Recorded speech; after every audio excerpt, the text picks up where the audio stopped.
तत्सवितुर्वरेण्यं भर्गो देवस्य धीमहि धियो यो नः प्रचोदयात्। ॐ गुरुर्ब्रह्मा गुरुर्विष्णु गुरुरेव महेश्वरः गुरुः साक्षात् परब्रह्म तस्मै श्री गुरुवे नमः। अखण्डमण्डलाकारं व्याप्तं येन चराचरं तत्पदं दर्शितं येन तस्मै श्री गुरुवे नमः।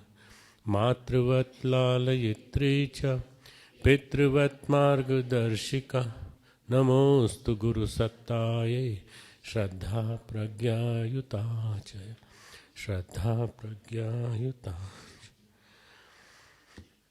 कार्यकर्ता प्रशिक्षण में पधारे हुए हमारे अग्रज बंधु परम पूज्य गुरुदेव परमन्या माता जी की सूक्ष्म उपस्थिति में बैठे हमारे देवतुल्य भाइयों, देवी स्वरूपा बहनों, सभी कार्यकर्ता भाइयों बहनों, सभी हमारे यहाँ उपस्थित विश्वविद्यालय शांतिकुंज ब्रह्मवर्चस्व के कार्यकर्ता भाइयों, परम पूज्य गुरुदेव स्वाध्याय श्रृंखला कल हमने पहली क्लास डिस्कस की थी और उसमें परम पूज्य गुरुदेव मिशन के प्रेरक तत्व के रूप में उनके चारों तरफ उनकी धुरी पर सारा मिशन घूमता है।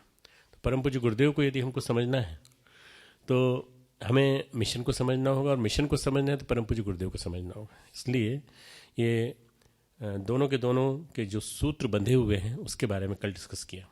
आज हम लोग चर्चा करेंगे संगठन का विस्तार कैसे हुआ। बहुत सारे लोगों को मालूम है संगठन के विस्तार के बारे में। मैं गुरुदेव की बातों को बताऊं उसके पहले थोड़ा सा बता दूं कि 1911 में गुरुदेव का जन्म हुआ। 1921 में उनकी दीक्षा हुई महामना मदन मोहन मालवीय जी के द्वारा। 1926 में वसंत पंचमी 20 जनवरी के दिन उन्होंने अपना अखंड दीपक जलाया और इस तरह एक तरह से गायत्री परिवार की विधिवत स्थापना हो गई। अगर हमसे कोई पूछे कि गायत्री परिवार कितना पुराना है तो मैं आपको बताना चाहूँगा गायत्री परिवार को करीब 86 साल में प्रवेश कर रहा है। इस वसंत पंचमी 85 साल पूरे हो गए, 86वें वर्ष में प्रवेश कर रहा है। यह हमारी एक यात्रा का पहला पड़ाव है। 1931 में 29-30-31 में गुरुदेव जेल गए, बीच बीच में भी गए। 1941 में 10-10 वर्ष के सोपान बता रहा हूँ। 1941 में परम पूज्य गुरुदेव ने अपने आप को मूव किया। परम पूज्य गुरुदेव मथुरा से आगरा से मथुरा आए और मथुरा की भूमि को उन्होंने अपना एक प्रकार से रण क्षेत्र बनाया। 1941 में परम पूज्य गुरुदेव ने अखंड ज्योति संस्थान की स्थापना की। अखंड ज्योति संस्थान वैसे तो चल रहा था पर वो चल रहा था आगरा से, उसको उन्होंने घिया मंडी में स्थापित किया और वहाँ से फिर सारी गतिविधियाँ चली। अखंड दीपक जल रहा था 1926 से 1941 तक अमलखेड़ा में और आगरा में। 1941 के बाद 1951 में हम देखते हैं तो गुरुदेव गायत्री तपोभूमि की भूमि लेने की स्थिति में थे और उसके लिए प्रयास कर रहे थे। 1952 की गीता जयंती जिस दिन जी का जन्म हुआ उस दिन उन्होंने सौदा तय किया और अखंड ये गायत्री तपोभूमि की स्थापना की पहला पूजन उस दिन हो गया और उसके बाद 1953 में गायत्री जयंती पे उसकी प्राण प्रतिष्ठा हुई जिसकी कि हमने स्वर्ण जयंती मनाई थी 2003 में। 1953 के बाद 1958 का सहस्त्रकुंडी यज्ञ ऐतिहासिक अश्वमेध जैसा वाजपेयी स्तर का गुरुदेव ने उसका नाम दिया था, वाजपेयी स्तर का यज्ञ। 1960-61 में गुरुदेव हिमालय यात्रा पे गए और हिमालय यात्रा से लौट के आने के बाद उन्होंने युग निर्माण योजना दी और युग निर्माण सत्संकल्प दिया। उस समय युग निर्माण योजना नहीं निकलती थी, युग निर्माण योजना प्रकाशित करना आरंभ की और 1963 से लेकर 1964, 65, 66, 67 जिसके कि मैं आज उद्धरण आपको देने जा रहा हूँ, इनमें आग भरी हुई है साधना की भी संगठन की भी, जो कि आज के हमारे मूल उसका स्रोत है कि गुरुदेव ने संगठन बनाने के लिए किस सीमा तक जा कर के प्रयास किया।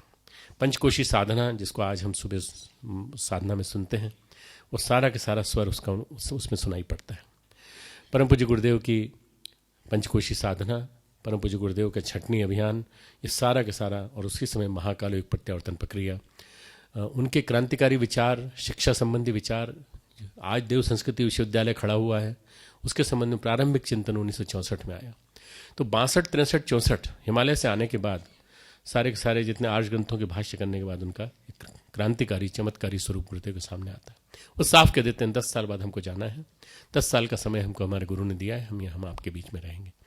1971 में गुरुदेव वहाँ से आकर हट करके हिमालय चले जाते हैं, थोड़े दिन यहाँ रहते हैं, फिर हिमालय चले जाते हैं, हिमालय से फिर लौट के आते हैं, और लौट के आने के बाद वो कार्य करते हैं जो कि एक बहुत ही ऐतिहासिक कार्य था।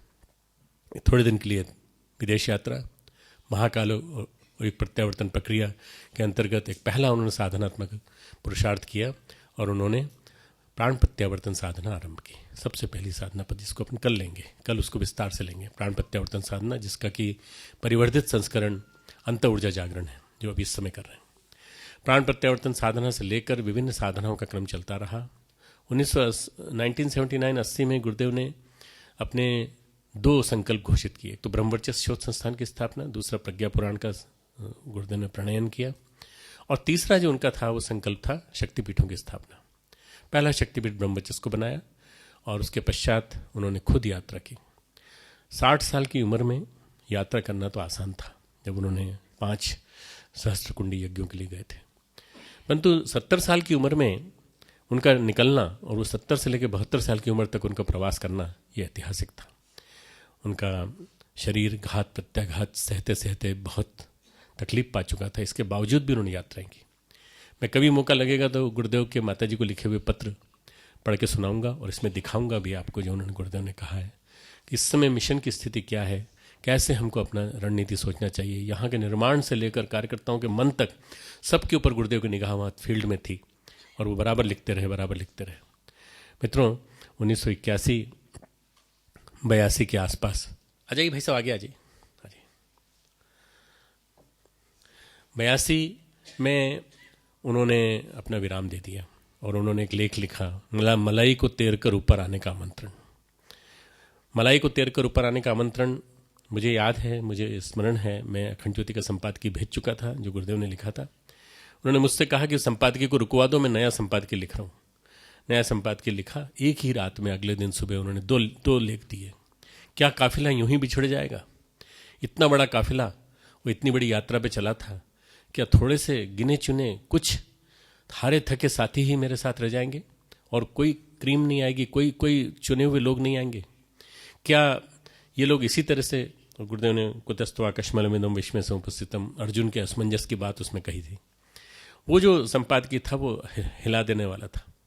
उस संपादकीय के बाद गुरुदेव ने सूक्ष्मीकरण की साधना में प्रवेश किया और आप जब जानते हैं, सब जानते हैं कि सूक्ष्मीकरण का वो क्रम लंबा चला और उसके बीच में गुरुदेव दर्शन देते रहे खिड़की से, फिर थोड़े ग्रुप में मिलते रहे। 1987 की जनवरी फरवरी की अखंड ज्योति में 2 विशेषांक दिए गुरुदेव ने। 21वीं सदी विशेषांक जनवरी का, फरवरी का कुंडलिनी जागरण विशेषांक।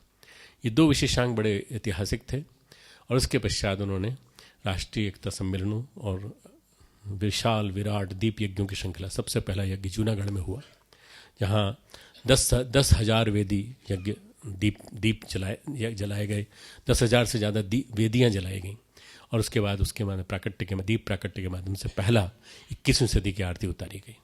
उसके बाद गुरुदेव ने क्रांतिधर्मी साहित्य लिखा। मित्रों, ये जीवन की यात्रा है, मिशन की यात्रा है। और 1990 में गुरुदेव ने सुनियोजित योजना के अंतर्गत ज्योति कभी बुझेगी नहीं, ऐसा कहते हुए गुरुदेव ने अपनी शरीर यात्रा का पटाक्षेप कर लिया। गुरुदेव के महाप्रयाण के बाद वंदनीय माताजी ने 4 साल तक इस मिशन को आगे बढ़ाया। देव संस्कृति दिग्विजय अभियान चला और देव संस्कृति दिग्विजय अभियान से ये मिशन कई गुना बढ़ता चला गया। भारत और विदेश में अनगिनत स्थानों पर शाखाओं की स्थापना हुई। संस्कार महोत्सवों ने हमारे 38 अश्वमेधों के बाद उस श्रृंखला को आगे बढ़ाया। फिर एक वाजपेयी यज्ञ हुआ न्यू जर्सी में, फिर और श्रृंखला चली 2006-2007 तक हमारे अश्वमेध यज्ञ चलते रहे। मित्रों, ये जो क्रम है ये हमारे मिशन के विराट विस्तार की एक कहानी है। बीच में 2 पूर्णाहुति हुई और एक जन्म शताब्दी महोत्सव हुआ। इतना बताने का उद्देश्य केवल यह था कि आपको इस मिशन की यात्रा 1911 से लेकर के 2011 तक की 100 वर्ष की एक झांकी मिल जाए। परम पूज्य गुरुदेव कहते हैं कि जो संगठन बनाया है उसका उद्देश्य है मानव में देवत्व, धरती पर स्वर्ग का अवतरण। पहला बिल्कुल साफ क्लियर परिभाषा है। और वे कहते हैं कि हमारा उद्देश्य है कि हम स्वस्थ शरीर, स्वच्छ मन, सभ्य समाज, क्योंकि तीन ही चीज जरूरी है, शरीर, मन और समाज, ये सही होना चाहिए। स्वस्थ शरीर, स्वच्छ मन, सभ्य समाज, युग निर्माण योजना गुरुदेव कहते हैं उतनी ही बड़ी जितना कि बड़ा इसका नाम, उतनी बड़ी। युग निर्माण, कई लोग कहते नहीं, अरे युग निर्माण बहुत बड़ी बात है, तो उतनी बड़ी है योजना जितना बड़ा उसका नाम। वे भारतीय संस्कृति का नवोन्मेष चाहते थे। वे चाहते थे कि किसी भी स्थिति में भारतीय संस्कृति जिंदा होना चाहिए, जिसकी बात हमने कल की आपसे। ऋषि परंपराएं के जिंदा करना चाहते थे। मानवीय मूल्य, सांस्कृतिक मूल्य जिंदा रहें, ये उनका एक मूल मकसद था। हमारी तीनों क्रांतियां, नैतिक, बौद्धिक और सामाजिक, ये परम पूज्य गुरुदेव का उद्देश्य था। परम पूज्य गुरुदेव ने जब संगठन बनाया और विकसित रूप में आया, तब स्वतंत्रता मिल चुकी थी, खंडित थी, पाकिस्तान बन गया था। गुरुदेव ने एक संपादकीय लिखा है 1947 में, हमें खंडित स्वतंत्रता मिली है, हमें जो भारत मिला है इसमें पाकिस्तान बन गया है और अलग हो गया है, पर हमें एक बात पर संतोष करना चाहिए कि बिना किसी बहुत अधिक रक्तपात के ये सारा विभाजन हो गया। अब हमें इस बचे हुए भारत को, गुरुदेव कहते हैं इस बचे हुए भारत को, जब ये बड़ा बृहत्तर बनेगा उससे पहले इसको हमको मूल्य परक बनाना है। गुरुदेव के दिमाग में वो विज़न है। गुरुदेव चाहते हैं कि ये रीयूनियन फिर से होकर के रहेगा, और ये रीयूनियन होगा उसके पहले इसको हमें बनाना है। महापुरुष हमेशा अपने समय से 1000 वर्ष आगे जीते हैं। ये एक बहुत प्रसिद्ध प्रतिष्ठित वाक्य है। रामकृष्ण परमहंस के बारे में कहा जाता है कि क्या अंतर है। निवेदिता से किसी ने पूछा कि रामकृष्ण परमहंस में और स्वामी विवेकानंद में क्या अंतर है, तो निवेदिता ने कहा कि रामकृष्ण परमहंस ने भारत में जो भी विगत 5000 सालों में जो हुआ है उसका सार सत्व जिया है, 5000 सालों का सार सत्व जिया और आगे की पृष्ठभूमि बनाई। और स्वामी विवेकानंद ने आने वाले 500 वर्षों का लेखा जोखा लिख कर रख दिया है। परम पूज्य गुरुदेव ने आने वाले 1000 वर्षों का लेखा जोखा लिख कर रख दिया है। आज की उनकी युग निर्माण योजना में जो सूत्र समाये पड़े हैं उनमें आने वाले 1000 वर्षों का संविधान छिपा पड़ा है। यदि हम उनकी लेखनी, उनकी जो कह लिख के दे गए हमको, इतना उत्तराधिकार में इतनी बड़ी संपदा, इतना बड़ा धन किसी गुरु ने अपने शिष्य को नहीं दिया होगा जितना गुरुदेव ने हमको दिया है।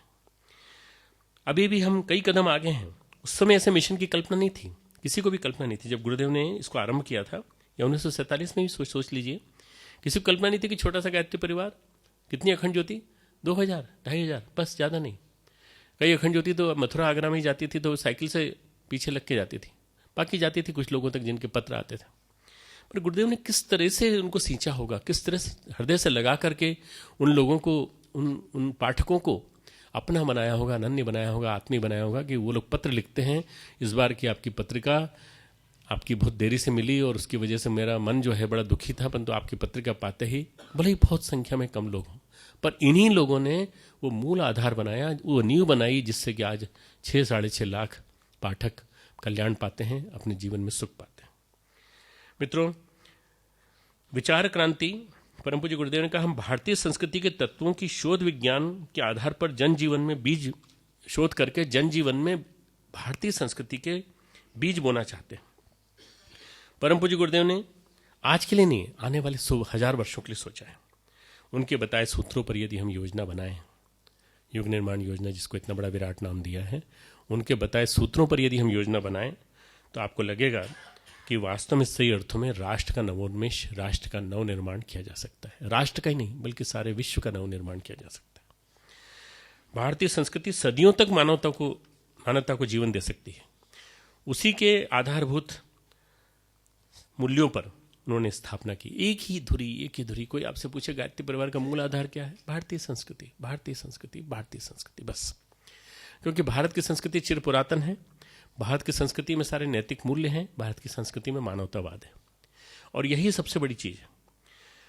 आज उन्होंने मूल्यों पर स्थापना की और जो कुहासा छा गया था उसे मिटाया। सबसे पहले उन्होंने आम जन को लिया। बाकी लोग बड़े बड़े लोगों को चुनते हैं, परम पूज्य गुरुदेव ने आम जन को लिया। ढांचा जो बनाया वो भावनात्मक था, वो इमोशनल था, पूरा पारिवारिकता का। शुरुआत उन्होंने क्या की? गायत्री चर्चा से आरंभ किया प्रसंग। 1940-41 में गुरुदेव ने एक स्तंभ आरंभ किया, गायत्री चर्चा। आइए हम लोग गायत्री साधना के बारे में चर्चा करें। चर्चा करें तो गुरुदेव गायत्री साधना के प्रसंग खोलते हैं और कहते हैं, हमारे एक पाठक ने हमको लिखा है कि उसको गायत्री साधना से ये लाभ मिला, ये लाभ मिला। एक साधक ने लिखा है कि उसको कुछ नुकसान हो गया। एक साधक ने लिखा है कि उसे कुछ समझ में नहीं आया। तो हम उनकी सबकी बातों का जवाब देते हैं। हो सकता है कि गुरुदेव ने ये सब बातें आप सबके मनों को खोलने के लिए लिखी हो। किसी के मन में कोई जिज्ञासा रही, किसी के मन में कोई जिज्ञासा रही होगी, पर ये सारा के सारा जो लीला संदोह उनका वो चलता रहा गायत्री चर्चा से। उन्होंने कहा, ये गायत्री चर्चा प्रसंग के माध्यम से हम एक परिवार की स्थापना करते हैं। इसका नाम होगा अखंड ज्योति परिवार। अखंड ज्योति परिवार, अखंड ज्योति परिवार बना अखंड ज्योति पढ़ने वाले पाठकों का परिवार, अखंड ज्योति को अपने जीवन में उतारने वालों का परिवार। उसके पीछे वो हाथ धो के पड़ गए अखंड ज्योति परिवार के। भाई पत्र जा रहे हैं, अखंड ज्योति जा रही है, पत्रक जा रहे हैं, परिपत्र जा रहे हैं। और उसके बाद उन्होंने, मतलब मैं अपनी बात, अपना मूल्यांकन करता हूँ आज, कि आज हम उतनी गहराई से अपने पाठकों को, अपने ग्राहकों को हम टच नहीं कर पाते, या हम ज़रूरत से ज़्यादा काम में बिजी हैं, या हमको शायद उतना बोध नहीं है जितना गुरुदेव को था, या आप कह सकते हैं कि उस समय गुरुदेव के पास कम पाठक थे, आज ज़्यादा हैं। ज़्यादा भी हों तो भी पत्रकों का सिलसिला और आत्मत्व का सिलसिला चलते रहना चाहिए। उन्होंने लोगों को दिलों से जोड़ा। यही अखंड ज्योति परिवार 1958 में आते आते गायत्री परिवार बन गया। अखंड ज्योति परिवार को आप ऐसा कह सकते हैं इवोल्यूशन हुआ गायत्री परिवार के रूप में। और गुरुदेव ने सब प्रत्येक के सुख दुख में भागीदारी की। गुरुदेव को एक एक ग्राहक, एक एक पाठक के सुख दुख की जानकारी थी। जब भी चिट्ठी आती थी तुरंत लिखते थे, अच्छा ऐसा हुआ, पिछली बार तुमने लिखा था, उसका क्या हुआ। जैसे अपने परिवार में एक पिता संस्कार देता है, वैसा ही परिवार उन्होंने गढ़ा। जैसे एक पिता अपने बच्चों को चाहता है, मोल्ड करना चाहता है, अपने बच्चों को नैतिक मूल्य देना चाहता है, संस्कार देना चाहता है, वैसा ही गुरुदेव ने अपने हर परिवार को, चाहे वो कोई भी जाति के हों, कोई भी संस्कृति के हों, सबको जोड़ा।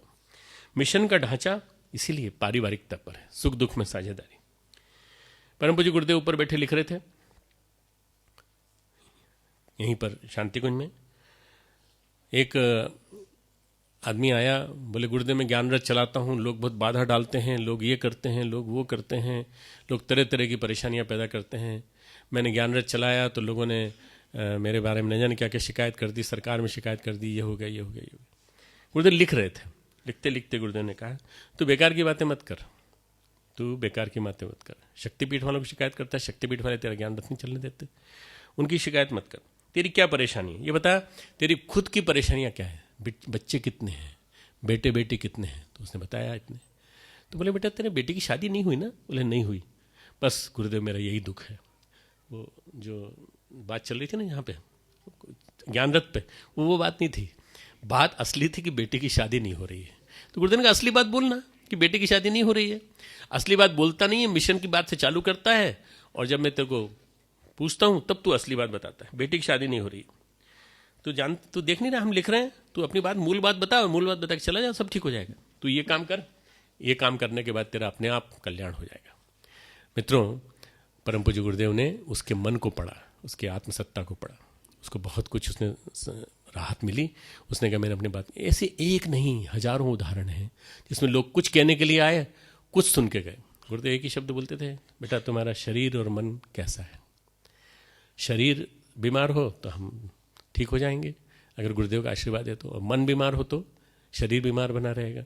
तो मन की परिस्थिति स्थिति को जानते हुए, शरीर को जानते हुए गुरुदेव ने लोगों की चिकित्सा की। एक प्रकार से उनको एक हीलर कहा जा सकता है, जिन्होंने कि पारिवारिकता को बढ़ावा देने के लिए, पारिवारिकता को पोषण देने के लिए मिशन का ढांचा सुख दुख में साझेदारी के माध्यम से खड़ा हुआ है। तो ये जो हमारे मिशन की संरचना की हम जो बात कर रहे हैं, संगठन और मिशन का विस्तार, इतना बड़ा जो संगठन आज खड़ा हुआ है, जिसके नाते इतना बड़ा जन्म शताब्दी महोत्सव में इतने सारे लोग आए, न जाने कहाँ कहाँ से, ये किस नाते आए? ये अपनत्व के नाते आए, ये हमको अपना मान के आए। ये मिशन के अपने परिजन थे, परंतु ये गुरुदेव को अपना पिता मान के आए, अभिभावक मान के आए।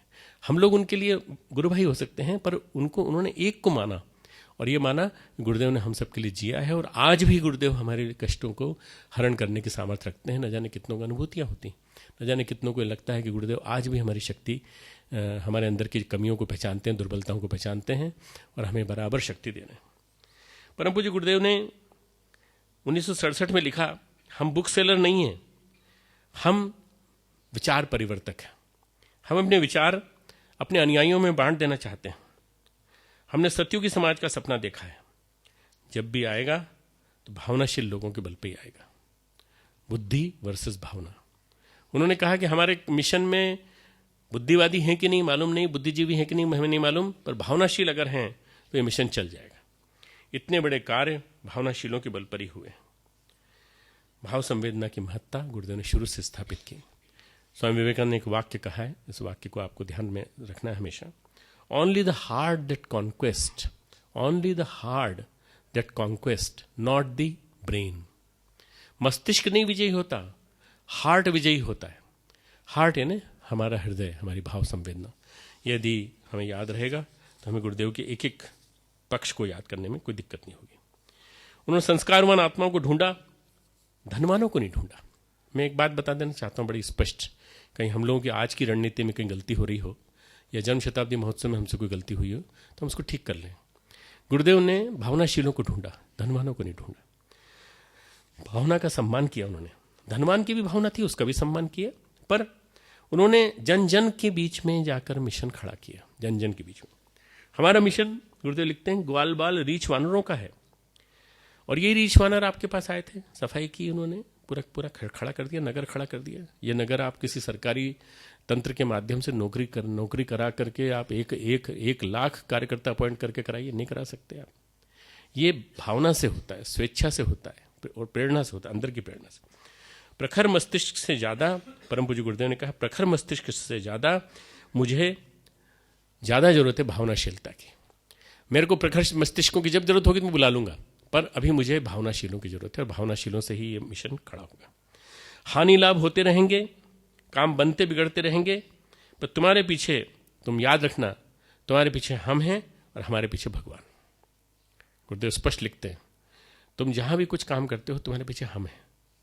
इतना बड़ा भरोसा, शिष्य को सबसे बड़ा भरोसा ये चाहिए कि मेरे पीछे गुरुदेव है और गुरुदेव के पीछे भगवान है। जब भगवान है तो फिर किसी बात का डर किस बात का? भगवान गुरुदेव के पीछे हैं, गुरुदेव हमारे पीछे, और हम उनकी योजना के हिसाब से चल रहे हैं। दुनिया, गुरुदेव ने लिखा है कि यह दुनिया नष्ट नहीं होगी क्योंकि ये भगवान की है। इसलिए कई लोगों के मन में निराशावाद छा रहा था, उन्होंने कहा नहीं, युग निर्माण, नया निर्माण होने जा रहा है। सारी दुनिया जो है वो बात कर रही थी कि दुनिया नष्ट होने जा रही है। कब? अष्टग्रह योग के समय। उसके पश्चात हमारे यहाँ एक वो ऊपर से स्काई लैब आ रहा था, उसकी वजह से नष्ट होने जा रही। पर गुरुदेव ने कहा कुछ भी नहीं होगा भाई, तुम चिंता मत करो, साधनात्मक पुरुषार्थ को बढ़ावा देने के लिए सब कुछ हो रहा है। ये घटनाक्रम तो घटते रहेंगे, पर तुम परेशान मत होना, तुम अपने साधनात्मक पुरुषार्थ में कोई कमी न आने देना। गुरुदेव, कुछ बातें बताना चाहता हूँ। गुरुदेव लिखते हैं, हमारा छंटनी अभियान, उसमें लिखते हैं हम 40,000 से घट के 4,000 रह गए। बड़ी प्रसन्नता है। आपने कभी ऐसा व्यक्ति देखा है जो पत्रिका चलाता हो, वो पत्रिका चलाने के बाद कहे कि हम 10% रह गए, हम खुश हैं, बहुत खुश हैं। क्यों? काम के आदमी रह गए, हमें काम के आदमियों से ही काम चलाना था बस। हम 40,000 से 4,000 रह गए, हमें प्रसन्नता है क्योंकि अब काम के व्यक्ति हमारे पास हैं। मेरे अहंकार और विचार की उत्पत्ति नहीं है युग निर्माण योजना। गुरुदेव कहते हैं मेरे अहंकार और विचार की उत्पत्ति नहीं है युग निर्माण, ये तो भगवान का संकल्प है। इस संकल्प को करने के लिए मुझे निमित्त बनाया गया है। ये 2 घटनाएं देता हूं आपको। ये 2 घटनाएं मेरी जो हैं, मेरी खुद की आंखों के देखी हुई हैं, इसलिए किसी प्रकार की उसके स्पष्टीकरण की आवश्यकता नहीं। सत्यभक्त जी विचारवान थे, बड़े विद्वान थे। उन्होंने एक पत्रिका चलाई थी, सत्युग नाम की पत्रिका, और उसके बाद उन्होंने आंदोलन चलाया था, सत्य समाज का आंदोलन। चला नहीं, आंदोलन नहीं चल पाया। मूलतः वो एक कम्युनिस्ट विचारधारा के थे। उनके विचार, उनकी कल्पना बहुत अच्छी थी। पंडित जी कहते थे गुरुदेव उनको, और गुरुदेव के पास आए तो गुरुदेव ने कहा पंडित जी आप हमारे साथ काम करो।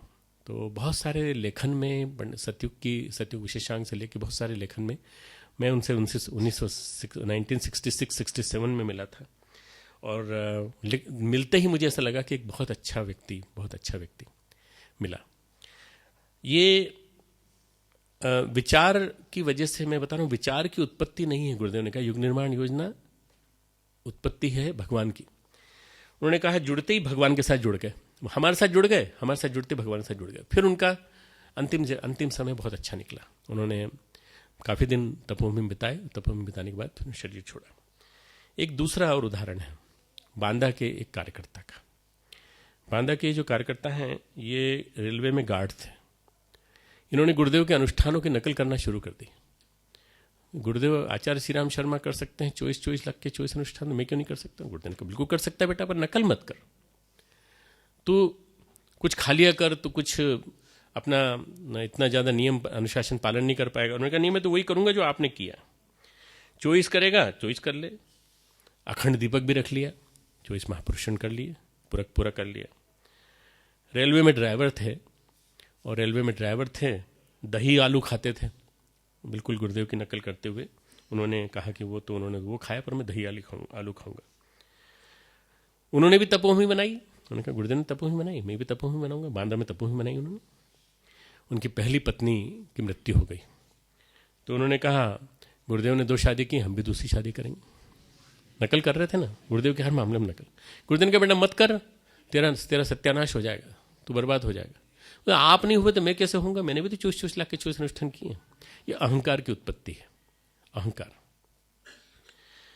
हम भी करेंगे, मत कर। गुरुदेव ने कहा ठीक है। दूसरी पत्नी आई, बच्चे उसके हुए, बच्चे भी मर गए, पत्नी भी मर गई।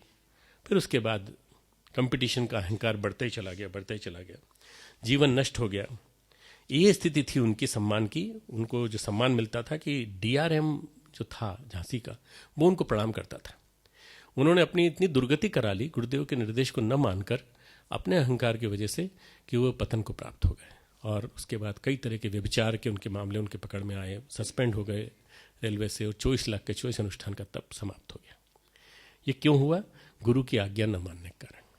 मैं उनका नाम जानबूझ के नहीं दे रहा हूँ, राम सिपाही नाम था उनका, पूरा नाम नहीं दे रहा हूँ, पर वो जिस तरह से उनका पतन हुआ, वो पतन ये बताता है कि गुरु के निर्देशों के अनुसार न चलने के कारण। गुरुदेव ने कहा युग निर्माण योजना के निर्देश के अनुसार हम चल रहे हैं, भगवान ने युग निर्माण योजना बनाई, और तुम अगर हमारी बात नहीं मानोगे तो कोई फायदा नहीं। कंपटीशन वहां नहीं होनी चाहिए।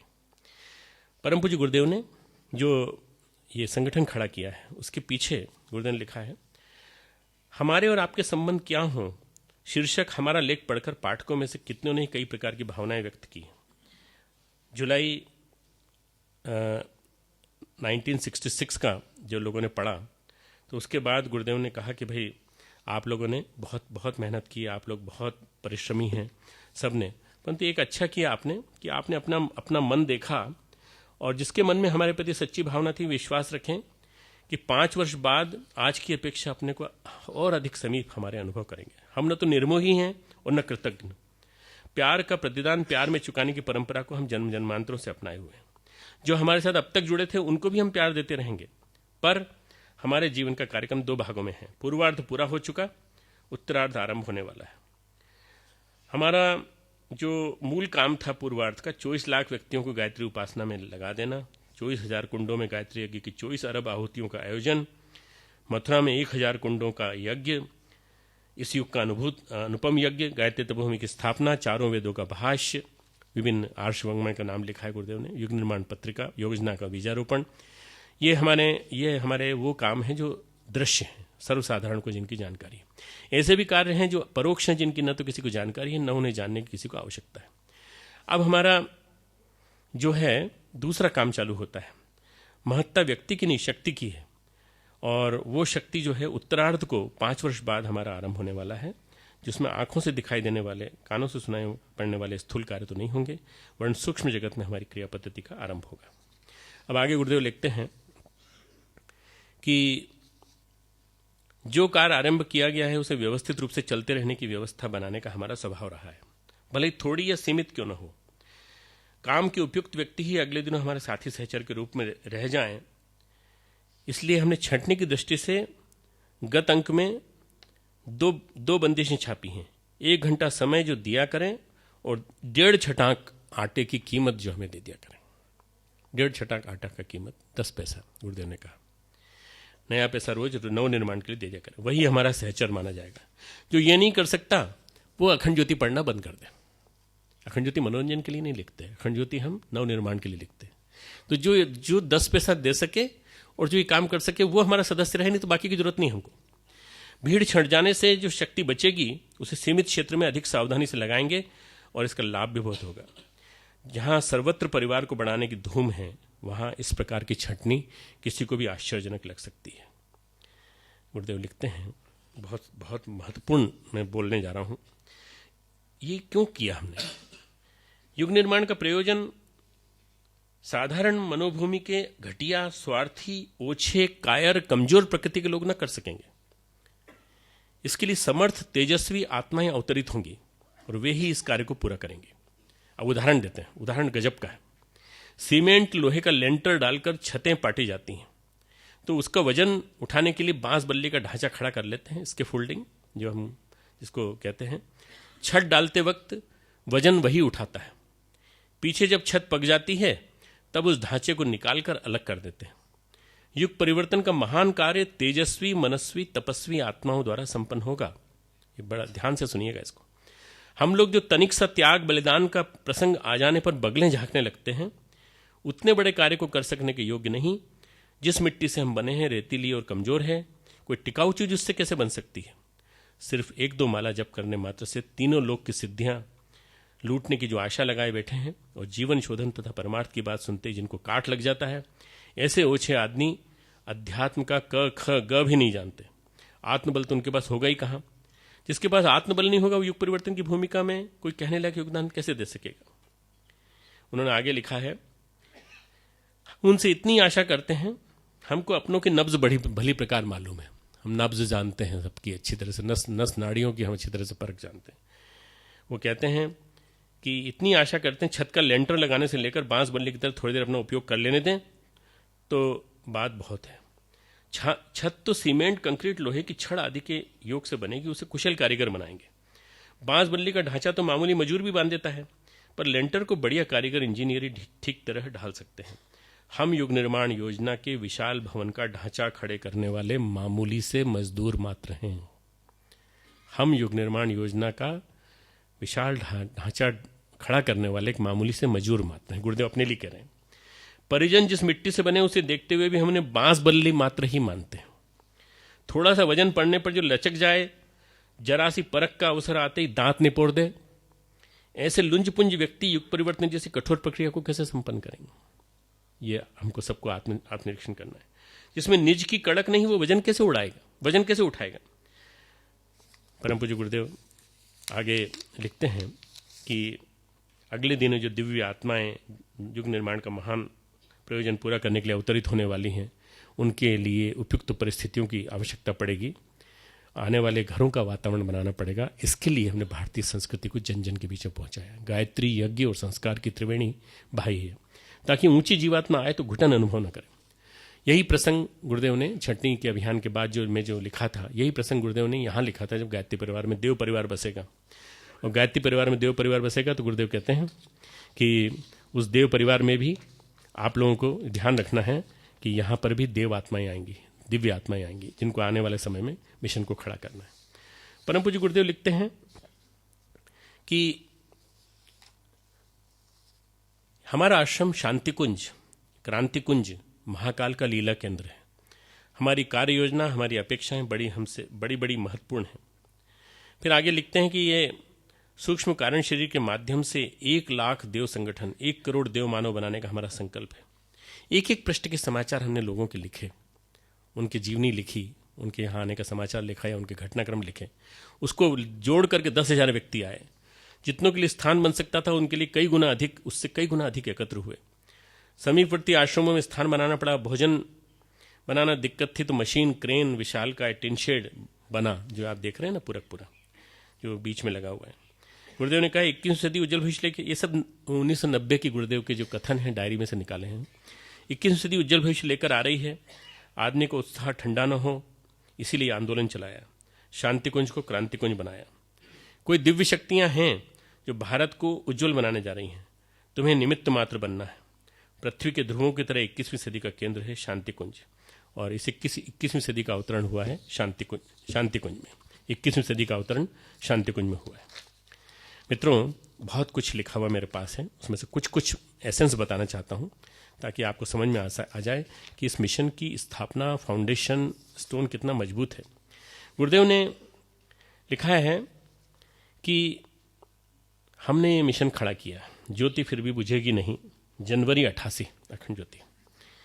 गुरुदेव लिखते हैं, अपने को कुछ बना लेना एक बात है, किंतु अपने समकक्ष, समधर्मी, सहकर्मी विनिमित कर देना सर्वथा दूसरी। ऐसी संस्थापनाएं यदा कदा ही कोई बिरले कर पाते हैं। इसे देखकर सर्वसाधारण को अनुभव होता है परिष्कृत व्यक्तित्वों की कार्यक्षमता किस स्तर की, कितनी सक्षम होती है, और जनमानस के उल्टी दिशा में बहते प्रवाह को किस सीमा तक उलटने में समर्थ हो सकते हैं। आगे वो कहते हैं, सोचा यह जाता है कि गुरुजी 80 वर्ष का आयु पूरा करना चाहते हैं। इस दृष्टि से माताजी भी उतनी आयु का शायद कर सकेंगी जितनी कि गुरुदेव। इस महाप्रयाण का समय अब बहुत दूर नहीं है। हाथ के नीचे के अनिवार्य कार्यों को जल्दी जल्दी निपटाने की बात हमारे सामने आई है। लोगों को लगता है कि वर्तमान प्रगति रुक जाएगी, व्यवस्था बिगड़ सकती है। ऐसे लोग व्यवस्था में आने वाले चढ़ाव उतारों के आधार पर अनुमान लगाते हैं। उनमें ही प्रतिभावान व्यक्तियों के हट जाने पर भट्टा बैठ जाता है, सरंजाम बिखर जाता है। पर यहां वैसी कोई बात नहीं। न व्यक्ति विशेष ने कुछ असाधारण किया है, न ही उसे भूतकाल पर गर्व है। अपने लिए लिखते हैं, न वर्तमान को देखते हुए उत्साह और न भविष्य की गिरावट संबंधी कोई आशंका है। कारण स्पष्ट है, कठपुतली न अपने अभिनय पर गर्व करती है और न पिटारों में बंद कर दिए जाने पर शिकायत। यदि यह समझ होती तो निश्चित ही उसकी सोच वही होती, वह बाजीगर की उंगलियों में बंधे हुए धागों से हलचल करने वाली लकड़ी की टुकड़ी मात्र है। उसे गर्व किस बात का होना चाहिए? कहीं कोई गड़बड़ नहीं होगी और यह काम बाजीगर सुधारेगा। आखिर लाभ हानि तो उसी की है। मिशन के भविष्य के संबंध में भी हर किसी को इसी प्रकार सोचना चाहिए और निराशा जैसे अशुभ चिंतन को पास भी नहीं भटकने देना चाहिए। ये जो मैंने प्रसंग लिया है वो इसलिए लिया है कि आप लोगों को जानकारी दे दूं कि मिशन के भविष्य के बारे में किसी के मन में अनिश्चितता नहीं आनी चाहिए। मिशन संगठन पूरा के पूरा हमारा जहाँ है वहाँ परम पूज्य गुरुदेव कहते हैं कि हम जिस मिशन के आधार पर चल रहे हैं, जिस मिशन को लेकर चल रहे हैं, यह वास्तव में अगर कहीं कोई तकलीफ इसको आएगी तो अपनी आंतरिक दुर्बलताओं की वजह से आएगी। आंतरिक अवरोध क्या क्या हो सकते हैं? हमारे जीवन में आलस्य, प्रमाद, अव्यवस्था और अनैतिकता की जो दुर्बलताएं समाई हैं उनका गंभीरतापूर्वक निरीक्षण करें। इस आत्मचिंतन में जो जो दोष दृष्टिगोचर हों उन्हें सुधारने के लिए हम एक एक क्रमबद्ध योजना बनाकर आगे बढ़ चले। आलस्य, प्रमाद, अव्यवस्था, अनैतिकता। अखंड ज्योति, जुलाई 1964, आत्मनिर्माण की जीवन साधना। आगे गुरुदेव कहते हैं, इतना तो हर जगह कर लिया जाना चाहिए कि अखंड ज्योति परिवार के सदस्यगण एक सूत्र में बन जाएं, एक परिवार बना लें, परस्पर परिवार भावना में आबद्ध होकर नवनिर्माण की प्रवृत्तियों को गतिशील करें। अखंड ज्योति, नवंबर 1964। आगे दिसंबर 1964 में लिखते हैं, हम थोड़े व्यक्ति युग को बदल डालने के लिए पर्याप्त नहीं है। धीरे धीरे हमको देखकर सारा मानव समाज सद्भावना संपन्न एवं सन्मार्गामी बनेगा। दिसंबर 1964। ये संपादकीय हैं सारे। उसमें लिखा है उन्होंने, हमारे प्रतिनिधि एवं उत्तराधिकारी अब हर जगह अपने अपने उत्तरदायित्व तो संभाल लें। ये हेडिंग दिया उन्होंने। गुरुदेव ने कहा है आगे, सेवा और साधना दोनों ही हमारे कार्यक्षेत्र रहे हैं। हम जानते हैं जिनके कंधों पर हम अपनी परंपरा को आगे ले चलने का दायित्व सौंप रहे हैं वे दोनों ही क्षेत्रों में समान रूप से निष्ठावान हैं। हमारा उत्तराधिकार उन्हें मिलेगा। गुरुदेव कहते हैं, हमारा सक्सेसर वो कहलाएंगे, हमारे प्रतिनिधि वे होंगे जो साधना में ही नहीं लोक सेवा में भी समुचित अभिरुचि लेंगे। साधना, स्वाध्याय, संयम, सेवा। गुरुदेव ने कहा सेवा अनिवार्य है। इसी प्राथमिक परीक्षा के रूप में हम अपने परिजनों के सम्मुख प्रस्तुत की है योजना, युग निर्माण योजना गुरुदेव ने प्रस्तुत की। अखंड ज्योति, दिसंबर 1964। आगे गुरुदेव कहते हैं, अखंड ज्योति परिवार के सदस्य यूँ साधारण कामकाजी मामूली स्तर के लोग दिखते हैं, पर हम जानते हैं उनमें से अधिकांश ऐसे हैं जो जन्म जन्मांतरों से सुसंस्कारों की बड़ी पूंजी अपने साथ लिए चले आ रहे हैं और अब भी उसे निरंतर बढ़ाते चल रहे हैं। महानता की एक स्पष्ट परख यह है कि व्यक्ति अपने शरीर या परिवार के क्षेत्र से बाहर भी अपनी आत्मीयता को विस्तृत कर सका या नहीं। अपने व्यक्ति तक, परिवार तक सीमित नहीं है, उसके बाहर भी चले। अज्ञातवास से लौटने के बाद हमें 10 वर्ष काम करने के लिए मिले थे, इसमें 5 वर्ष इस गुरु पूर्णिमा को पूरे हो चले 66 में। अब 5 वर्ष की अवधि और शेष है जिसमें हम अपने प्रिय परिजनों को इस तरह का संबंध और रख सकेंगे जैसा कि अब तक रखते रहे हैं। सारा के सारा जो है ये पढ़ने योग्य है। वास्तव में इनके चुने हुए अंशों को, ये 5 दिन की क्लास के जो मैं अंश निकालूंगा क्लास के एक नोटबुक के रूप में उसमें पब्लिश करने का सोच रहा हूँ, ताकि उसके माध्यम से लोगों को जानकारी मिले। षोडश संस्कारों को पुनर्जीवित करने के लिए जो युग निर्माण योजना द्वारा बहुत अधिक जोर दिया जा रहा है, उसके पीछे लोक शिक्षण नहीं, बल्कि सबसे बड़ा रहस्य यह है कि घर परिवार में, जनसाधारण में समाये हुए कुसंस्कारों का शमन समाधान किया जा सके और सुसंस्कारी आत्माओं के आने का एक मार्ग बनाया जा सके। इसीलिए गुरुदेव ने जन्म दिवस, विवाह दिवस और षोडश संस्कारों की स्थापना की। गुरुदेव ये कहते हैं, अपना आंदोलन अगले दिनों अति विशाल और विस्तार के साथ विकसित होगा। अखंड ज्योति 1966। आज उपेक्षा दिखाई जाती है, उपहास किया जाता है, उससे किसी को निराश नहीं होना चाहिए। आरंभ हर महान आंदोलन का इन्हीं परिवर्तनों में होता रहा है। वास्तविकता और उपयोगिता को अंततः समर्थन ही मिलता है। सच्चाई के साथ सच्चे आधार पर सही व्यक्तियों द्वारा किए गए काम सदा सफलता प्राप्त करते हैं। इस अवतार का जो युग परिवर्तन के जिस अवतार की आवश्यकता है, वो पहले आकांक्षा के रूप में अवतरित होगा। इस अवतार का मुख्य स्वरूप यह युग निर्माण सत्संकल्प है। इसके महत्व का हमें गंभीरतापूर्वक मनन करना चाहिए और नित्य इसको पढ़ना चाहिए। युग निर्माण सत्संकल्प को गुरुदेव पढ़ने की बात कह रहे हैं निरंतर। ये कुछ उदाहरण में लिख के लाया था, मैं और भी कुछ चीजें आपको सुनाऊंगा इसके बाद। रामकृष्ण परमहंस के पास केशव चंद्र सेन आए। केशव चंद्र सेन से बातचीत में वो कहते हैं, ये रामकृष्ण वचनामृत में, केशव तुम व्याख्यान करते हो, ये किसने कहा है तुमसे व्याख्यान करने को? तो उसने कहा कि हमने कहा है, हमने पढ़ा है, हमने ज्ञान अर्जित किया है। तो उन्होंने कहा नहीं, वे बड़े सम्मानित पुरुष थे, उनमें चर्चा चल रही थी। उन्होंने कहा तो भगवान की चपरास है, भगवान चपरासी बनाता है, जिसको चपरासी बनाता है उसको ज्ञान बोलने के लिए देता है। हम में से कोई ज्ञानी हो जाता है, हम अहंकारी हो जाते हैं। हम ज्ञानी, हम अहंकारी, हमें इतना आता है, हमें उतना आता है, उनसे ज़्यादा आता है। यह काम गुरुदेव रामकृष्ण परमहंस कहते हैं, भगवान जब चपरास देता है तो काम लंबा चलता है। तुम भगवान के चपरासी बनो, हम माँ के चपरासी हैं। ऐसा केशवचंद्र सेन ऐसा कहते हैं कि मैंने ऐसी स्पष्ट बात कहने वाला एक ठाकुर देखा और ठाकुर के चरणों में मैं इसी तरह झुक गया जैसे अर्जुन श्री कृष्ण के चरणों में झुके थे। स्वाधीनता संग्राम का ढांचा स्वामी विवेकानंद के विचारों के आसपास बुना गया था। व्यक्तित्व विचारों के पीछे जगन माता की शक्ति थी। स्वामी विवेकानंद कहते हैं, न जाने कहां से रामकृष्ण की काली अनचाहे मेरे भीतर घुस गई है। मैं तो नहीं चाहता था, पर वो जिस काली को मैं पूजा भी नहीं करता था, मैं तो काली के रूप में रामकृष्ण परमहंस को मानता था, पर वो काली मेरे भीतर घुस गई है और सारे तरह तरह के काम कराती रहती है मेरे से। शक्ति ही कार्य कर रही है। परम पूज्य गुरुदेव के पीछे इसी तरह से भगवान की शक्ति है। यह मिशन परम पूज्य गुरुदेव ने भगवान के यंत्र के रूप में प्रस्तुत किया है हमारे सामने। हमारे पास धनवान नहीं, पुण्यवान संस्कारवान लोग हैं। ये हमेशा विश्वास करना आप। पुण्यवान संस्कारवान लोग हैं। याद रखना है कि हमें स्नेह सौजन्य देकर उन्हीं को संवारना है। चाहे इसके लिए हमको रिसेप्शन में आमूलचूल परिवर्तन लाना पड़े कि जो आता है उसके पैसे न देखे जाएं, उसके जीवन में वो कितना पुराना है, कितने संस्कार हैं, कैसा है, क्यों आया है, ये प्यार देखा जाए, प्यार दिया जाए, प्यार बांटा जाए। लंबी पूंजी हमारी साधना समर्पण की लेकर के जो चले हैं, वे ही आगे के पुण्य बल को बढ़ाते रहेंगे। अभी भी ढेरों हैं जिनके पास साधना तप की शक्ति है और पूर्णता निर्दोष है। गुरुदेव कहते हैं इन्हीं लोगों के माध्यम से मिशन खड़ा होगा। उदाहरण है जन्म शताब्दी महोत्सव। जन्म शताब्दी महोत्सव में बिना किसी प्रकार के अपने जिसको निस्वार्थ सेवा कहते हैं उन लोगों ने की और वो करके चले गए। जहाँ संस्कार होंगे वहीं अच्छे लोग पैदा होंगे। जिनकी आस्था भगवान में है उन्हीं को समझ में आएगा। आज का ध्यान योग, गुरुदेव कहते हैं आज का ध्यान योग फैशन बन गया। उनका भगवान से कोई लेना देना नहीं है। हमारा जो गायत्री है, हमारी जो गायत्री है वो जन जन की है। हमारी गायत्री शुरू से लेकर आखिर तक हर वर्ग की है, हर जाति की, हर धर्म की है और हर जगह उपासना का क्रम चल सकता है। समर्पितों का, भावनाशीलों का संगठन खड़ा किया परम पूज्य गुरुदेव ने। और गुरुदेव कहते हैं झोले और यज्ञ से समझ में नहीं आता कि युग निर्माण कैसे होगा। झोला और यज्ञ लेकर चलने से, यज्ञ का कुंड लेकर चल रहे हैं, स्वामी जी महाराज जा रहे हैं, प्रभाजक जी महाराज जा रहे हैं, तो कैसे होगा संगठन।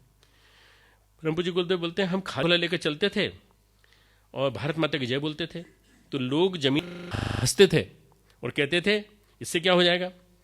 पर काल ने परिवर्तन किया, काल ने करवट ली और बिना लड़े अंग्रेज भाग गए। ये उस झोले और उसका चमत्कार था भारत माता की जय का, खादी का झोला।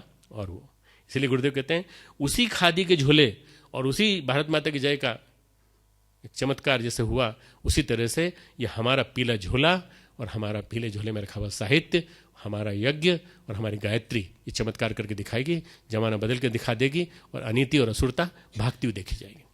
ये गुरुदेव कहते हैं। इस पर हमें विश्वास करना चाहिए।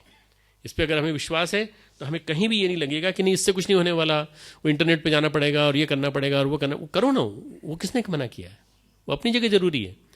पर झोला और ये जो चीज़ है ज्ञान रथ से लेकर हर चीज़, ये बहुत महत्वपूर्ण है। मैं एक उदाहरण देता हूँ आपको। लखनऊ के एक सज्जन, बहुत अच्छे IAS ऑफिसर जो अखंड ज्योति मंगाते थे, बांटते भी थे खुद बड़े बड़े ऑफिसर्स के बीच में जाके। मैं उनको जानता हूँ पर्सनली, थोड़े दिन पहले आए भी थे यहाँ, सीनियर IAS ऑफिसर। उन्होंने अपने घर में अपने बच्चे का विवाह संस्कार रखा। विवाह संस्कार में अपने सारे IAS ऑफिसर्स को बुलाया और IAS ऑफिसर्स जितने भी थे सब बड़े बड़े अच्छे लब्ध प्रतिष्ठित। उनको कहा भी आचार्य जी के एक शिष्य को बुलाया हमने, हम जिनको जानते थे उन्हीं को कहलवाया, तो वो आ रहे हैं। बोले क्या नाम है उनका? बोले राम प्रसाद जी नाम है। राम प्रसाद जी, पूरा नाम तो नहीं मालूम था। तो राम प्रसाद जी ने यज्ञ कराया, बड़ा अच्छा सुव्यवस्थित धोती कुर्ता साफ धुला हुआ प्रेस किए हुए पहन के आए थे, दुपट्टा था और सारा सामान साथ लेके आए थे। यज्ञ कुंड लगाया, सारे जितने भी थे उन्होंने यज्ञ किया। उन्होंने गुरुदेव का नाम लेते हुए बार बार कि आचार्य जी ने ये किया, आचार्य जी ने ये किया, परम पूज्य गुरुदेव ने ये किया, आप उनका साहित्य पढ़िए, आप उनके जीवन। लोग इतने ज़्यादा गदगद हो गए पूरा चिंतन सुनने के बाद। तो उसके बाद फिर जब सब यज्ञ निपट गया, प्रसाद हो गया, भोजन करने के लिए सब लोग बैठे, भोजन कर चुके। भोजन करने के बाद तो पंडित जी महाराज आपका परिचय दीजिए थोड़ा सा। तो कहा हमारा परिचय हमारे गुरुदेव का परिचय है, जो गुरुदेव का परिचय हमारा परिचय। बोले फिर भी आपका नाम तो होगा। तो बोले नाम राम प्रसाद जी बताने। अब वो क्या है कि जातिवाद समाज है, जातिवादी समाज है उत्तर प्रदेश का। तो उन्होंने कहा कुछ तो होगा आगे, राम प्रसाद जी के आगे। तो बोले हम जाटव हैं, जाटव। सारे के सारे IAS ऑफिसर जो ब्राह्मण थे उनको काटो तो कहीं खून नहीं। उनको लगा कि क्या हो गया भाई, हमने तो इनको पंडित जी माना था। तो बोले आप पंडित जी नहीं हो? तो बोले हमारे गुरुदेव ने सबको पंडित बना दिया। ये जो झोला हमने धारण कर लिया ना, इसके बाद हम गायत्री धारण करके, झोला धारण करके हम पंडित हो गए। गुरुदेव ने सबसे बड़ी क्रांति, सोशल इंजीनियरिंग की आज बात की जा रही है। सोशल इंजीनियरिंग गुरुदेव बहुत पहले कर चुके थे। उसी का चमत्कार था, एक जाटव जाकर के IAS ऑफिसर्स के बीच में क्रांति करके आता है और सारे लोग गदगद होकर के मुक्त कंठ से तारीफ करते हैं IAS ऑफिसर की कि भाई साहब मान गए, गायत्री परिवार को मान गए। क्या हम एनकेश कर सकते हैं ऐसी सफलता की कहानियों को? क्या हम कह सकते हैं कि हमारे वर्ग में, हमारे जाति वर्ग में किसी प्रकार की भिन्नता नहीं? सब हम कहते रहते हैं परंतु ऐसी हाईलाइट्स होनी चाहिए। इस मिशन के संचालक गुरुदेव कहते हैं भगवान है, महाकाल है। जितने परिवर्तन होते हैं सब काल करता है और व्यक्ति के कर्म उसका माध्यम बनते हैं। गुरुदेव ने कहा कि अच्छी घटनाओं का श्रेय हमेशा पुण्यवान आत्माओं को मिला है। निमित्त मात्रम भव सव्यसाचिन। गुरुदेव ने कहा बस ये बन जाओ। मिशन बनाया गुरुदेव ने तो पैड में लिखवाया 21वीं सदी उज्जवल भविष्य। मैं और जितेंद्र तिवारी हम दोनों बैठे थे गुरुदेव के पास। हमने कहा गुरुदेव ये 21वीं सदी उज्जवल भविष्य लिखने की क्या जरूरत है, वो तो नारा है। बोले नहीं बेटा, जब तक ये लिखेंगे नहीं और जब तक ये पेड़ सबके पास नहीं जाएगा तब तक पता नहीं चलेगा कि वास्तव में उज्जवल भविष्य आ रहा है। एक्चुअली हुआ है क्या बच्चों, मैं बड़ा मुर्गा हूं। मुझसे भी बड़े एक मुर्गे ने मुझसे कहा बोलो उज्जवल भविष्य। तो मैं, तुम सब छोटे मुर्गे हो, तुम सब छोटे मुर्गों को मैं बोल रहा हूं, तुम भी बोलो उज्जवल भविष्य, बोलो उज्जवल भविष्य। 21वीं सदी, मैं गुरुदेव की बात कह रहा हूं गुरुदेव ने कहा तो हम दोनों ने दोहराया उज्जवल भविष्य। तो ये वास्तव में हम लोगों को गुरुदेव ने जो दिया है वो कितनी बड़ी धरोहर है कि उन्होंने उज्जवल भविष्य का नारा, ऑप्टिमिज्म का नारा, आशावाद का नारा पेड़ में लिख के दे दिया और वो पेड़ चल रहा है, निरंतर चल रहा है। गुरुदेव ने कहा कि आंतरिक अवरोध मिशन में ही है। इन मिशन के अवरोधों को हमको मिटाना पड़ेगा। हमें देखना पड़ेगा कि हम पथ में जो संघर्ष है धर्म पर ही चलकर विजय हो सकती है। हम कोई धर्म मार्ग पर भटक तो नहीं रहे हैं। हमारी आस्थाएं कितनी मजबूत हुई ये हमें देखना पड़ेगा। यदि हम काम बिगड़ते रहेंगे, बनते रहेंगे, पर हमें देखना है कि हम धर्म के मार्ग से तो बिगड़ नहीं रहे। परम पूज्य गुरुदेव ने अखंड ज्योति लिखी। मैं बीच बीच में प्रसंग बोलता हूं तो थोड़ा सा विचार प्रवाह अलग अलग हो जाता है, परंतु उसको आप जोड़ लेना। 2 लालटेन रख के लिखते थे, एक लालटेन इधर, एक लालटेन इधर। क्यों? लाइट थी नहीं। एक लालटेन से जो प्रकाश पड़ता था उससे दूसरे उसका अंधेरा आ जाता था, उसकी छाया आ जाती थी। तो दूसरा लालटेन जो है उस प्रकाश को पूरा करती थी और उनका लेखन आप जानते हैं कि अनवरत चलता था और बड़ी तेज चलता था। तो उसमें कोई अवरोध नहीं चाहिए था, तो 2 लालटेन रख के लिखते थे।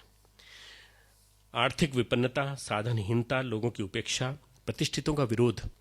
गुरुदेव ने कहा है कि हम तो शंख की बाती हैं, और हमारे शंख को फूंका है हमारे गुरु ने। रावण की सेना का एक एक योद्धा अतुलित बल वाला था। शंकर जी का त्रिशूल अतिकाय राक्षस ने तोड़ डाला, और शंकर जी नाराज होने के बजाय प्रसन्न हो गए। अरे वाह, बड़ा ताकतवर है भाई तू। और प्रसन्न होने के बाद उन्होंने उसको वरदान दे दिया। रावण ने ग्रहों को बंदी बना रखा था, और ग्रहों से कह रखा था सब के सब उच्च भाव में स्थापित हो जाओ। मेघनाथ का जन्म होने वाला है, मेघनाथ का जन्म होने वाला है, और मेघनाथ जो है उच्च ग्रहों में रहेगा। सारे के सारे ग्रह उच्च भाव में बैठ गए, केवल एक शनि अष्टम भाव में बैठा। और बाद में पता चला पुत्र के कुकर्मों का दंड पिता को भुगतना पड़ेगा, पिता के कुकर्मों का दंड पूरे पूरे खानदान को भुगतना पड़ेगा। उन्होंने कहा सभी ग्रहों को मैं बंदी बना लूंगा। तपोबल धन बल तो था, पर धर्म का बल नहीं था। तपोबल धन बल था, पर धर्म का बल नहीं था। भगवान राम पार करके, सेतुबंध को पार करके पहुंच गए थे, और सुबेल पर्वत की चोटी पर बैठे विश्राम कर रहे थे। और जस्ट अपोजिट लंका का उनका महल था, जिसमें रावण जाके महल में बैठता था। रावण दिन भर में जितनी बातचीत हुई उससे पता चला बहुत बड़ी सेना आई है। और क्या बंदर भालू तो अपना आहार है, तुम लोग आहार कर लेना, तुम्हारा पेट भी भर जाएगा, और अपन लोग इसको राम की सेना को भगा देंगे। ये रावण ने अपनी गर्वोक्ति की। माल्यवान ने कुछ कहा तो माल्यवान को डांट के भगा दिया। वहां गए, और वहां जाकर के राग रस में लीन होना रावण की अभिरुचि थी। 6:30 के बाद जो है वो महल था, जो एक टेकरी पे था, जैसे ये सुबेल पर्वत और टेकरी का पर्वत सामने। तो वहाँ खूब चहल पहल मची हुई थी। तो उन्होंने, भगवान राम ने कहा कि, सेवकों ने कहा कि भगवान ये क्या हो रहा है। सुग्रीव की गोद में सिर रख के भगवान विश्राम कर रहे थे। उन्होंने कहा कि ये क्या हो रहा है भाई, ये कुछ चंद्रमा की किरणें हैं या तारे की किरणें, तारे हैं, क्या चमक रहे हैं ये। उन्होंने मंदोदरी के कान के टॉप्स चमक रहे हैं, रावण के 10 सिरों के मुकुट चमक रहे हैं। भगवान राम उठे, उन्होंने एक बाण चलाया, वो बाण से 10 के 10 मुकुट जो है वहां से निकल करके भगवान राम के चरणों में आगे गिरे, और सारा के सारा मंदोदरी के ये दोनों कान के ये भी आगे गिरे। भगवान की इस मतलब महानता को तो बाद में समझे, पहले तो इस युद्ध में प्रवीणता को और इस चीज को भी नहीं समझ पाया रावण। अल्टीमेटली अपने घमंड के कारण पतन को प्राप्त हुआ। रामचरितमानस में बड़ा अच्छा सुंदर प्रसंग है, आप कभी पढ़िएगा उसको। राम के पास धर्म का बल था, परमेश्वर का कार्य लेकर आए थे। भरत क्यों नहीं आया? लक्ष्मण ने कहा भरत क्यों नहीं आया? रावण से युद्ध है, अब तो अंतिम युद्ध है, भरत को आना चाहिए। उनका भरत धर्म का मर्म जानता है, वो नहीं आएगा युद्ध में। जबकि लक्ष्मण एंटिसिपेट कर रहे थे, साधन के बल पर नहीं, धर्म के बल पर जीत होगी। कई बार हम लोग सोचते ना, गुरुदेव ने कहा साधन वो जुटाएगा जिसने इसकी योजना बनाई है। तुम लोग मत परेशान होना, साधनों के लिए तुम लोग परेशान मत होना। अगर युग निर्माण योजना सफल होगी तो साधनों के बल पर नहीं, साधन तो गुरुदेव ने दिए हैं, वही देंगे, आगे की व्यवस्था बनाएंगे। धर्म के बल पर यदि योजना बनी होगी हमारी अपनी प्लानिंग आज की, तो वो उसमें गुरुदेव मदद करेंगे। साधन के बल पर नहीं, धर्म के बल पर। गुरुदेव ने कहा एक आना, थोड़ा समय तुम सबका चाहिए, पुण्यवानों का। धर्म की ताकत से ही मिशन खड़ा हुआ है, और भगवान को अपना साथी बनाने को गुरुदेव ने प्रेरित कर दिया। महाभारत में कुरुसभा में दूसरी घटना, सब बलशाली, अश्वत्थामा कृपाचार्य अमर, भीष्म द्रोण महाबलशाली। धर्म का बल युधिष्ठिर के साथ था, उदर था शक्ति का बल और धन का बल, पर श्री कृष्ण साथ थे पांडवों के। गुरुदेव ने मिशन को यही मार्गदर्शन दिया कि धर्म को और ईश्वर को साथ लेकर के चले, धर्म को और ईश्वर को हमेशा साथ लेकर के चले। जो हम कर रहे हैं वो ईश्वरीय कार्य है, यदि हम ये बार बार अनुभव करेंगे तो हमारा मिशन सही लक्ष्य पर पहुंचेगा। जहां हमारा अहम व स्वार्थ नहीं है वो ईश्वरीय कार्य है। ईश्वरीय कार्य कौन सा है? जहां हमारा व्यक्तिगत अहम और हमारा अहम व्यक्तिगत स्वार्थ नहीं है, वो ईश्वरीय कार्य है। उनके कहने से वे दृष्टा थे, जो कार्य कर रहे हैं, कह रहे हैं, वो ईश्वरीय कार्य है। ये बार बार हम अनुभव करें, और स्वार्थ और अहम हमें भगवान से भटका देते हैं, फिर भी हम सब कुछ अपने मन से करने लगते हैं। परम पूज्य गुरुदेव ने एक बात लिखी है, श्री कृष्ण यदि चाणक्य के बाद पैदा होते हैं, चाणक्य के जन्म लेने के बाद पैदा होते, तो विभूति योग में चाणक्य का वर्णन जरूर आता। विभूति योग में चाणक्य का नाम नहीं है, पर ब्राह्मणों में मैं चाणक्य हूं। कौन कहते? श्री कृष्ण कहते कि ब्राह्मणों में चाणक्य हूं। वास्तव चाणक्य ने जीवन में स्वार्थ नहीं, चाणक्य के जीवन की विशेषता क्या है? चाणक्य ने जीवन में स्वार्थ नहीं देखा, राष्ट्रहित देखा, और राष्ट्र के हित के लिए जिए, अपनी आवश्यकताओं के लिए नहीं। कठोरतापूर्वक जीवन जिया और चंद्रगुप्त को राष्ट्र धर्म में दीक्षित किया, खड़ा कर दिया, और एक दिग्विजयी राष्ट्र बनाया पूरा का पूरा। गुरु कठोरता अपनाता है शिष्य के विकास के लिए। हम औसत भारतीय का जीवन जिए ताकि लोगों के साथ घुल मिल सके। गुरुदेव ने कहा, गांधी जी की बात लोगों ने सुनी क्योंकि वो आधी धोती पहनकर उनके बीच में घुस गए। लोक शिक्षण के लिए उनको भेजा तिलक ने, गोखले ने, जाओ घूम के आओ। पूरा भारत घूमा, और गोखले घूम के आने के बाद उनको फिर पीड़ा समझ में आई, और उन्होंने अपना सारा वो इतनी बड़ी सी पगड़ी और अपना सारा सूट वूट जो था एक वकील का, वो सब त्याग करके आधी धोती पहनी। लोक शिक्षण के लिए जा रहे हो तो लोग के साथ घुलो, लोग के साथ मिलो। हम जाके मंच पे बैठ जाते हैं और कहते हैं माला नहीं आई हमारे लिए। हमारे यहाँ के एक वैज्ञानिक हैं ब्रह्मवर्चस्व के, मैं इसलिए बोल रहा हूँ कि उन्होंने अपने आप को वैज्ञानिक बोला था।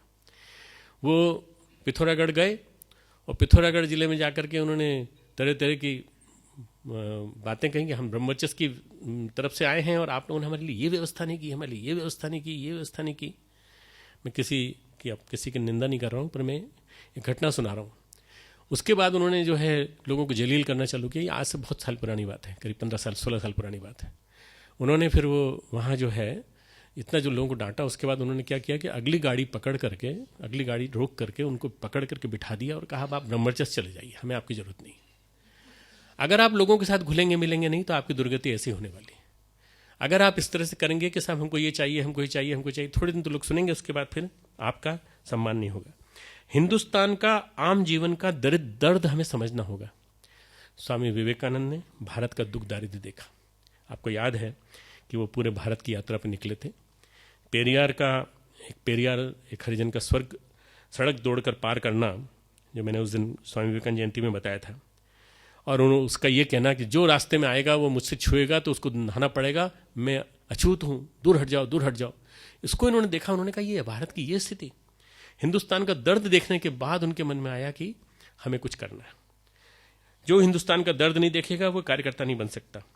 मिशन का भावनात्मक ताना बाना परम पूज्य गुरुदेव ने बनाया, समझा, और भगवान इसे यंत्र के रूप में अपना सकें ऐसा बनाया। इस यंत्र को हम सुरक्षित रख करके आगे ले चलें और ये मान करके चलें कि परम पूज्य गुरुदेव हमारे पीछे हैं और परम पूज्य गुरुदेव के पीछे साक्षात भगवान है। षोडश संस्कार बलिवेश्व इसीलिए उन्होंने पैदा किए, इसीलिए गुरुदेव ने आंदोलन के रूप में दिया ताकि श्रेष्ठ संतानें जन्म ले सकें। ढेरों श्रेष्ठ संतानें जन्म ले चुकी हैं हमारे कार्यकर्ताओं के बच्चों के रूप में। अन्य अनेकों जगह घुटन के मारे परेशान हैं, उनको ढूंढ ढूंढ के लाना है और उनको मिशन का सदस्य बनाना है युवा संगठन के माध्यम से। मनु ने नाव में कई नई सृष्टि के बीज इकट्ठे किए थे। परम पूज्य गुरुदेव ने सभ्य समाज के बीज इस मिशन में बचा के रखे हैं, आने वाले सभ्य समाज के बीज। जब नवयुग का आगमन होगा तो इसी आधार पर होगा। मित्रों, हम संगठन की यात्रा को इस दृष्टि से देखें तो वास्तव में हम लोग एक बहुत बड़ा काम कर सकेंगे कि हम गुरुदेव के इस आंदोलन को इस तीव्र गति से चला सकेंगे कि आनंद आ जाएगा। हमारा आज का संगठन का विस्तार कैसे हुआ यहाँ समाप्त होता है। साधना का सही अर्थ परम पूज्य गुरुदेव ने दिया। मिशन इस तरह चला, ये तीसरा खंड कल 6:30 7:30। ओम द्यौ शांति अंतरिक्ष गुं शांति पृथ्वी शांतिरापः शांतिरौषधय शांति वनस्पतयः शांतिर्विश्वे देवा शांति ब्रह्म शांति सर्वगुण शांति शांतिरेव शांति सामा शांतिरेधि। ओम शांति शांति शांति सर्वारिष्ट।